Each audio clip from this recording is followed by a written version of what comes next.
Good morning student. आज का हमारा रिवीजन का टॉपिक है पावर फैक्टर। ये हमारा यूनिट 2 है। इससे पहले हम लोगों ने यूनिट 1 का पूरा रिवीजन कर लिया था। ठीक है, तो अब हम लोग किसको देखते हैं, यूनिट 2 के बारे में। यूनिट 2 क्या है? Power factor. तो अगर हम बात पावर फैक्टर की करें तो उसमें कुछ बेसिक डेफिनेशन है, जिसमें से पहला डेफिनेशन किसका है? अपीरेंट पावर का। तो अपीरेंट पावर क्या होता है? तो किसी भी जो हमारा अल्टरनेटिंग सर्किट है, यानी प्रत्यावर्ती धारा परिपथ है, ठीक है, तो उस परिपथ में वोल्टेज और करंट के जो आरएमएस वैल्यू होता है उसका जब हम मल्टीप्लाई कर देते हैं तो उसको हम लोग क्या कहते हैं? अपीरेंट पावर या फिर आभासी शक्ति। ठीक है, क्या होता है? अल्टरनेटिंग करंट सर्किट में, एसी सर्किट में करंट और वोल्टेज के आरएमएस वैल्यू का जो मल्टीप्लिकेशन होता है उसको क्या कहेंगे? अपीरेंट पावर यानी आभासी शक्ति। ठीक, इसकी यूनिट कितनी होती है? तो इसकी यूनिट होती है वोल्ट एम्पियर। ठीक, इसका यूनिट क्या होता है? Volt ampere. और इसे हम किससे रिप्रेजेंट करते हैं? एस से। तो अगर कोई हमसे डेफिनेशन पूछेगा कि अपीरेंट पावर क्या होता है तो हम क्या कहेंगे कि एसी सर्किट में वोल्टेज और करंट के आरएमएस वैल्यू का मल्टीप्लिकेशन आभासी शक्ति कहलाता है, जिसकी यूनिट क्या होती है? Volt ampere. और इसको रिप्रेजेंट किससे करते हैं? एस से, कैपिटल एस। ठीक है, इसके बाद जो हमारा दूसरा डेफिनेशन है वो है किसका? रियल पावर या फिर एक्टिव पावर की। ठीक है, तो रियल पावर या फिर एक्टिव पावर। तो इसमें क्या होगा कि जो एसी सर्किट है, एसी सर्किट में जो हमारा आभासी शक्ति यानी जो अपीरेंट पावर है, तो आभासी शक्ति और शक्ति गुणक यानी पावर फैक्टर का जो मल्टीप्लिकेशन होगा उसको हम क्या कहेंगे? Real power. ठीक, अपीरेंट पावर हम लोग किसको कह रहे थे? अपीरेंट पावर हम लोग कह रहे थे आभासी शक्ति क्या चीज़ था? V R M S multiply by I R M S. ठीक है, और अगर इसी में हम कॉस फाई से मल्टीप्लाई कर दें तो ये अपीरेंट पावर ना होकर के ये क्या हो जाएगा? Real power. ठीक, तो रियल पावर का डेफिनेशन क्या है? आभासी शक्ति यानी अपीरेंट पावर और पावर फैक्टर का जो मल्टीप्लिकेशन होगा उसे हम क्या कहेंगे? वास्तविक शक्ति। ठीक है, तो वास्तविक शक्ति का फार्मूला क्या होता है? इसको डिनोट करते हैं हम लोग पी से। तो पी इज इक्वल टू कितना हो जाएगा? V R M S into I R M S cos phi. और कॉस और फाई क्या है? जो वोल्टेज और करंट के बीच का एंगल है। ठीक है, इसकी यूनिट कितनी होती है? इसकी यूनिट होती है वाट हो गया, किलो वाट हो गया या फिर मेगा वाट हो गया। तो ये इसकी यूनिट होती है और इसको हम लोग रिप्रेजेंट किससे करते हैं? कैपिटल पी से।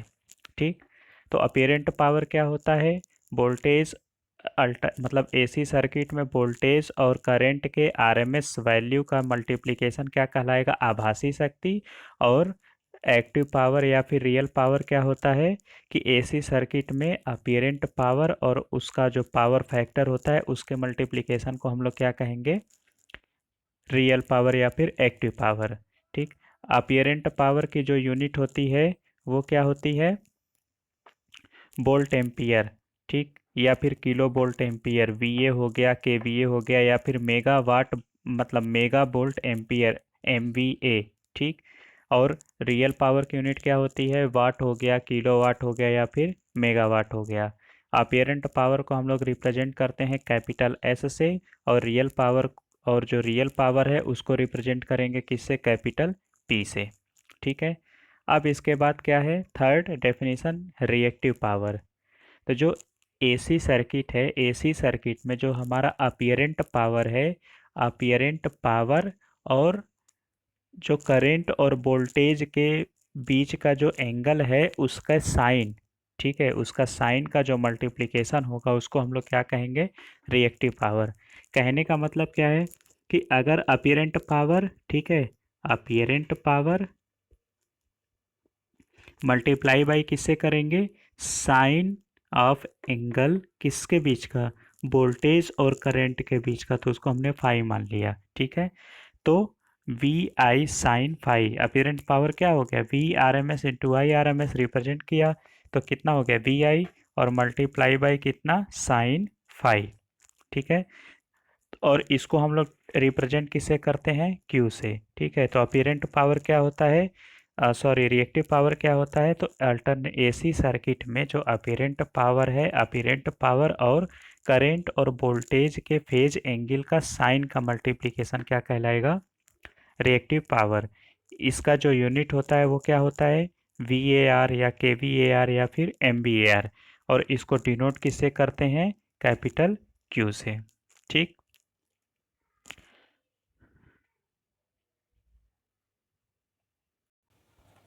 अब हम लोग बात करते हैं किसके बारे में, पावर फैक्टर के बारे में। तो देखिए पावर फैक्टर क्या होता है, तो किसी भी एसी सर्किट में, ठीक है, किसी भी एसी सर्किट में पावर फैक्टर सर्किट की रियल पावर और अपीरेंट पावर का जो अनुपात होता है उसे हम क्या कहते हैं, पावर फैक्टर। ठीक, तो क्या कह सकते हैं कि किसी भी अल्टरनेटिंग सर्किट या एसी सर्किट का, किसी भी एसी सर्किट में रियल पावर और अपीरेंट पावर का जो रेशियो होता है उसको हम लोग पावर फैक्टर कहते हैं। ठीक, पावर फैक्टर को डिनोट किससे करते हैं, कॉस फाई से, जहाँ पर फाई क्या है, फाई जो है करंट और वोल्टेज के बीच का क्या है, फेज एंगल। ठीक, तो अगर हम बात करें किसकी, पावर फैक्टर की, तो power factor is equal to कितना हो जाएगा, power factor is equal to real power, ठीक है, रियल पावर रेशियो किसका, अपीरेंट पावर का, अपीरेंट पावर का। ठीक है, तो किसी भी अल्टरनेटिंग सर्किट में, एसी सर्किट में रियल पावर और अपीरेंट पावर का अनुपात क्या कहलाता है, पावर फैक्टर। ठीक,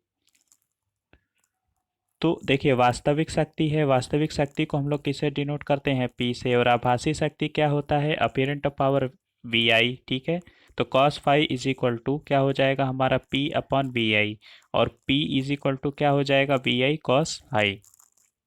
अब क्या है कि यदि हमारा आभासी शक्ति कांस्टेंट है तो P डायरेक्टली प्रोपोर्शनल टू किसके हो जाएगा, कॉस फाई के।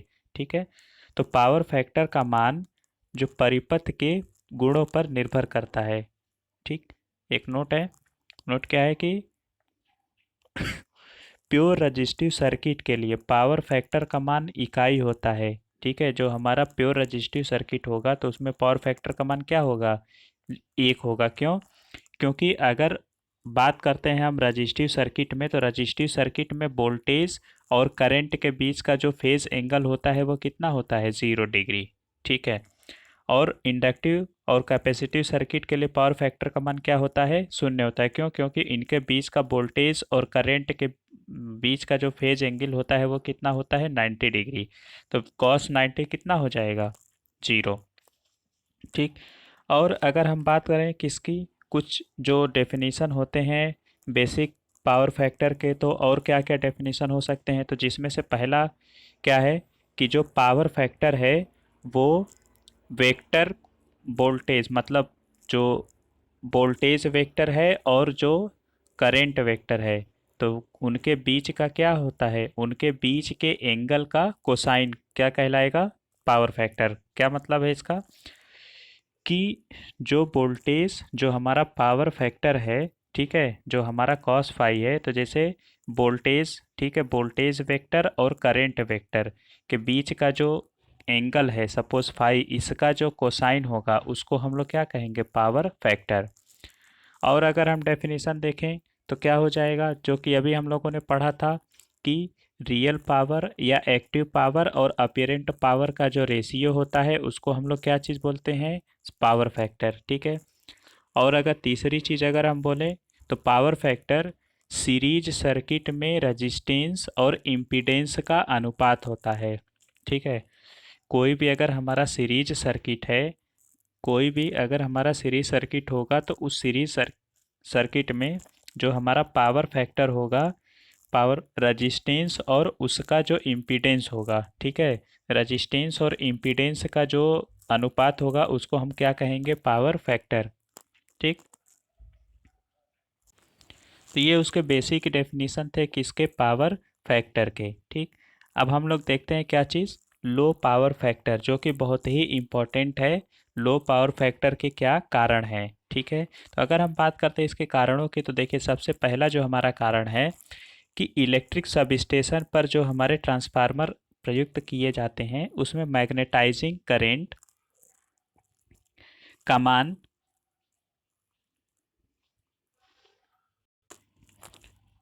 क्या है कि इलेक्ट्रिक सबस्टेशन पर जो हम ट्रांसफार्मर प्रयुक्त करते हैं उसमें मैग्नेटाइजिंग करंट भी क्या होता है कि लो पावर फैक्टर का कारण होता है। क्यों? क्योंकि मैग्नेटाइजिंग करंट का मान अधिक होने से जो ट्रांसफार्मर का पावर फैक्टर होगा वो क्या हो जाएगा, कम हो जाता है। ठीक है। फिर दूसरा क्या है, इंडक्शन मोटर को इंडस्ट्री में लगातार प्रयोग करने के कारण से भी पावर फैक्टर क्या हो जाता है, घट जाता है। यानी दूसरा जो कारण है वो इंडक्शन मोटर कैसे होगा, तो उसका अगर हम लगातार किसी इंडस्ट्री में अगर यूज़ करेंगे तो उसके कारण भी पावर फैक्टर क्या हो जाता है, कम हो जाता है। तीसरा कारण है कि किसी भी इंडस्ट्रियल एरिया में, औद्योगिक क्षेत्र में प्रयुक्त होने वाली जो इलेक्ट्रिक हीटिंग फर्नेस है, ठीक है, हीटिंग फर्नेस भी क्या करता है, पावर फैक्टर को कम कर देता है। ठीक। इसके बाद जो हमारा चौथा है वो क्या है कि इलेक्ट्रिक लाइंस पर भार कम हो जाने के कारण भी वोल्टेज ड्रॉप का मान कम हो जाने के कारण सप्लाई वोल्टेज बढ़ जाता है, जिससे क्या हो जाएगा, जिससे इंडक्टिव सर्किट में मैग्नेटाइजिंग करंट बढ़ जाता है, जिसके परिणाम स्वरूप पावर फैक्टर का मान कम हो जाता है। ठीक है। इसके अलावा और भी अगर हम बात करें तो लैंप के कारण से भी पावर फैक्टर कम होता है। जैसे कि जो हमारे आर्क लैंप होते हैं, तो आर्क लैंप में आर्क का जो उसका नेचर है, तो आर्क के नेचर विशेष रूप से लो पावर फैक्टर का कारण होते हैं। इसके अलावा और अगर हम बात करें तो जो हमारे फ्लोरोसेंट लैंप हैं, ठीक है, या फिर मरकरी लैंप हैं, या सोडियम लैंप हैं, या फिर नियॉन लैंप हैं, तो इन सब के कारण भी क्या हो जाता है, पावर फैक्टर कम हो जाता है। फिर विद इलेक्ट्रिक वेल्डिंग के कारण से भी पावर फैक्टर कम होता है। ठीक है। इलेक्ट्रिक वेल्डिंग के कारण से भी पावर फैक्टर कम होता है। तो हम लोगों ने क्या चीज़ देखा, जो हमारे लो पावर फैक्टर के जो कारण है, पहला हो गया ट्रांसफार्मर। ट्रांसफार्मर कैसे है, ट्रांसफार्मर क्या होता है कि जो हम सब स्टेशन पे ट्रांसफार्मर यूज़ करते हैं तो उसमें जो मैग्नेटाइजिंग करंट उत्पन्न होता है वो लो पावर फैक्टर का कारण बनता है। क्यों? क्योंकि मैग्नेटाइजिंग करंट का मान जो जो अधिक होने से ट्रांसफार्मर का पावर फैक्टर घट जाता है। दूसरा क्या है, इंडक्शन मोटर। ठीक है। इसके जो कारण हैं, पहला क्या था, ट्रांसफार्मर, ट्रांसफार्मर, ठीक है। दूसरा क्या है, induction motor, induction motor. Induction motor कैसे है, तो किसी भी विद्युत उपकरण को चलाने के लिए औद्योगिक क्षेत्र में जो मोटर का यूज़ बहुत ज़्यादा किया जाता है, जिसके कारण से पावर फैक्टर घट जाता है। क्योंकि इंडक्शन मोटर भी ट्रांसफार्मर की तरह किस पर काम करता है, इंडक्शन के प्रिंसिपल पर काम करता है। तीसरा कारण क्या है, इलेक्ट्रिक फर्नेस, इलेक्ट्रिक फर्नेस यानी वैद्युत भट्टी, इलेक्ट्रिक फर्नेस, ये क्या होता है, तो जो इंडस्ट्रियल एरिया में क्या होते हैं कि हम लोग हीटिंग फर्नेस का यूज़ करते हैं, उसके कारण से भी क्या हो जाता है, पावर फैक्टर कम हो जाता है। चौथा रीजन क्या है, लैंप। लैंप में भी कौन कौन से आर्क लैंप हो गए, ठीक है, आर्क लैंप के कारण से भी पावर फैक्टर कम होगा। फ्लोरोसेंट लैंप हो गया, mercury lamp, sodium lamp, neon lamp, इन सब के कारण से भी क्या होता है, पावर फैक्टर कम हो जाता है। और पांचवा क्या होता है, इलेक्ट्रिक वेल्डिंग, इलेक्ट्रिक वेल्डिंग, ठीक है। तो इलेक्ट्रिक वेल्डिंग के कारण से भी क्या हो जाता है, जो पावर फैक्टर है वो कम हो जाता है। तो ये पूरे इतने क्या हैं, लो पावर फैक्टर के कारण है। तो आज के लिए इतना ही। इसके बाद हम लोग पढ़ेंगे किसके बारे में, disadvantage of low power factor, जो कि अगले लेक्चर में होगा। ठीक है। Okay, thank you.